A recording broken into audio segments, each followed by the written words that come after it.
Hey guys, Ike here from IkesOutdoors.com. I'm here today to do a review on the Ecohunter from Deer Crossing Archery. As the name applies, this is an economical arrow. There's a couple catches to this thing. This is only available online, and this is available. You can't use any discount codes on this arrow. And the reason for that is because of the price. The base price for this is $49.99, and this is a very high quality arrow for $49.99. That's for a dozen too. That's not just for 6.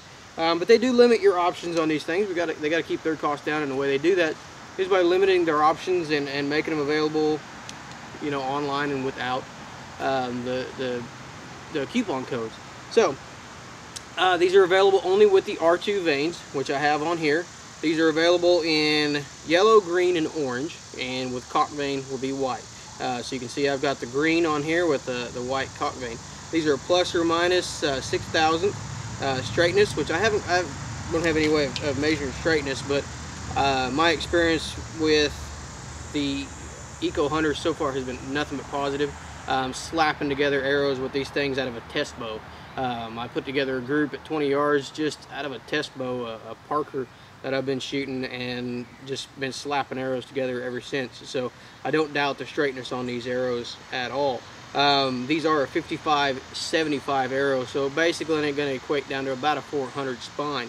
I'm shooting them out of a solo cam bow, that Parker, and I'm shooting them kind of light, or kind of short. I'm shooting them at 26.5, and at that bow set at 70 pounds, I'm having no problems getting them to tune out because of the way I've got them set up.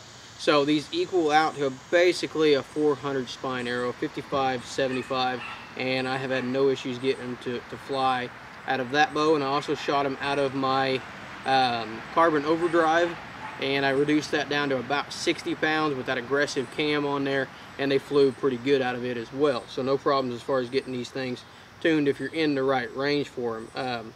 These are 7.9 grains per inch, and as far as the consistency on the grain weight, I put every one of these on a grain scale. Now 6 of them had the field points on them, and 6 of them did not. And the highest rating I got, I believe, was 352 with the one with the 100 grain field point on them. Basically, almost all of them were 350.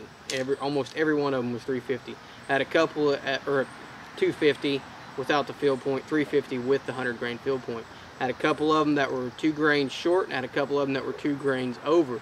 But a majority of them were in that 350 grain range, or 250 without the field point. So very, very happy with the consistency of the weight on these arrows. And I've got 6 of them here, and I'm very happy with the way they fly, the way they've tuned out, and I'm very happy with the weight on them. Mine are 26.5, and I've got them right at 350 grains with the 100 grain field point. So I'm really happy about that. That's a pretty good weight for me. You know, I really like to stay around 350, stay fast, and if I could go with a little bit lower or go with a little bit longer arrow, I could get that grain weight up there a little bit if I wanted to. But I really like the grain weight on these arrows. So the next thing for me to test out that I haven't tested out yet is toughness on these arrows. Deer crossing arrows that I've tested in the past have been some of the toughest arrows that I've ever tested. The last one I tested, man, I couldn't hardly get that thing to tear up. So we're going to take this arrow, and we're going to take this lucky arrow right here, is the one to be destroyed.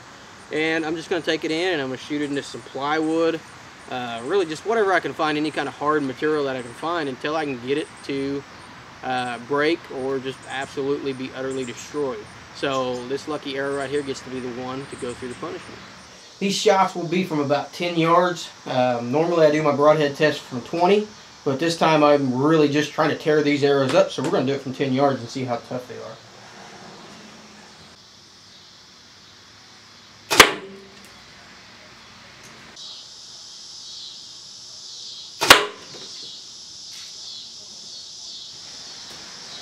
Okay, so I shot it twice into this stuff here, and I'm having to beat the arrow to get it out of there. My field point's already just blunt as can be, and I'm doing more damage to the arrow beating it out than I am shooting it into here. So I'm going to find something else to shoot this thing into that's not so hard to get the arrow out of. I'm not worried about the toughness of this arrow versus this wood.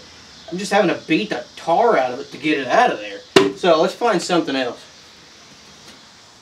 Little piece of sheet metal. See how it holds up.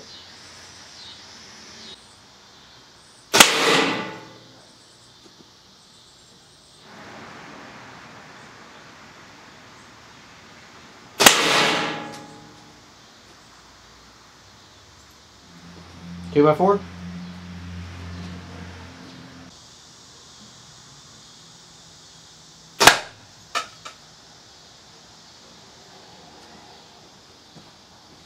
Some high quality American pine right there, baby.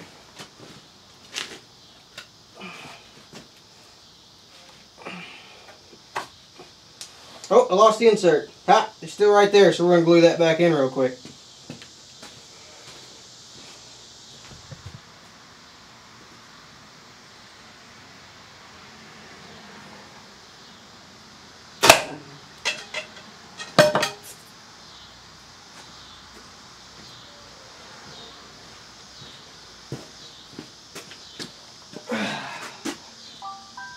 Again, split the wood.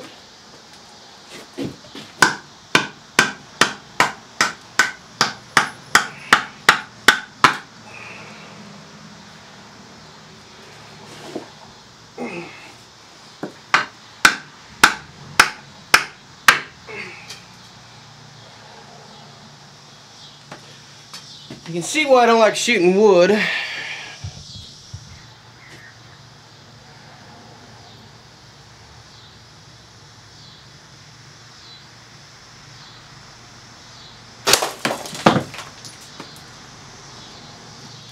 Alright, so you can see there, this arrow took one heck of a beating.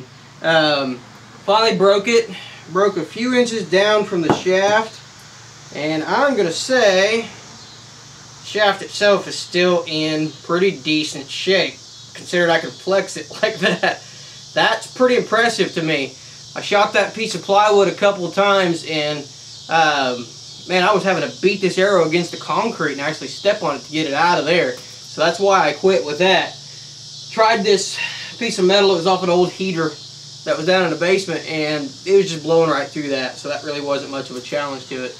Put it up against the old 2x4, and it split that out, and the second time I actually had to beat it against the concrete again to get it out, and then I actually had to take it out here on my workbench and take a hammer to it and try to split the concrete, or the 2x4 out again to get this thing out of here. And the final thing I shot was the brick, and I hit it off to the side. I wish I would have hit it a little bit more center. And I'll tell you what, all these shots were done from within 10 yards. And I normally on my broadhead tests, I'll do them from 20 yards because that's a realistic shot to me, and 10 yards provides too much energy for the broadhead. So I think if a shot on a broadhead, like a penetration test on a broadhead at 10 yards is unrealistic to me, because there's still a lot of energy and a lot of momentum behind the arrow. I did this one at 10 yards because I wanted that energy and that momentum behind the arrow just to put it through a little bit more abuse. And I'm putting this thing out. I was shooting it out of one of my test bows, and that bow right now is putting out about 62 foot-pounds of kinetic energy. So I've got bows that are on the higher side, but that is plenty of kinetic energy. And I mean, this thing was absolutely tough as nails. I could probably cut it off here and continue to shoot it, because that is ridiculously tough. I mean, you can see how hard I'm flexing that thing, and you can just, man, that things are tough as can be. And that's one of the things I love about deer crossing arrows, and it's one of the reasons why I shoot for them. And the only pro staff that I am on is on deer crossing. And the reason that I'm on Deer Crossing's pro staff is quite simply because it's one of the products out there that I believe so much in that I'm willing to put my name behind it, and I'm willing to say, yes, I want a pro staff for that company. And this is the reason why, right here. When it takes that much to break an arrow, that's saying something. Especially an arrow that has been shot through plywood, has been shot through a 2x4, been shot through a brick. Boys, that was all I had. I really didn't know if it was going to break on me or not. But it took everything I had to break that arrow. That is just damn impressive to me out of an arrow that's $50 a dozen. So you cannot hardly beat these. I've got these arrows, I've got the Deer Crossing SDs that I hog hunted with, and I completely blew through that hog. 200-pound boar. I hit him angling away from him, and the arrow came out here and absolutely blew through him, hit a rock. You can hear in the video it hitting a rock behind him. And target arrows, which I've had excellent luck with the target arrows shooting 3D this year. And I tell you what, boys, you're not going to find another arrow, a better arrow on the market for 50 bucks than these Ecohunters. 50 bucks for a dozen of these things. Excellent flight. You can see I was just tattooing arrows. Bow, I was hitting a little bit high, but absolutely tattooing the target with these things. Good consistency as far as weight goes, and tough as nails. You are not going to find an arrow that's going to put up for that kind of abuse for $49.99. So definitely check these out. Definitely the reason why I shoot deer crossing arrows and only shoot deer crossing arrows is because of that right there. You definitely get your money's worth out of these arrows. So check them out. We'll put a direct link down in the description below. And for more product reviews, how-to videos, be sure to check out our website. And I'm going to go cut this off and turn it into an ink pen. So I appreciate you guys watching.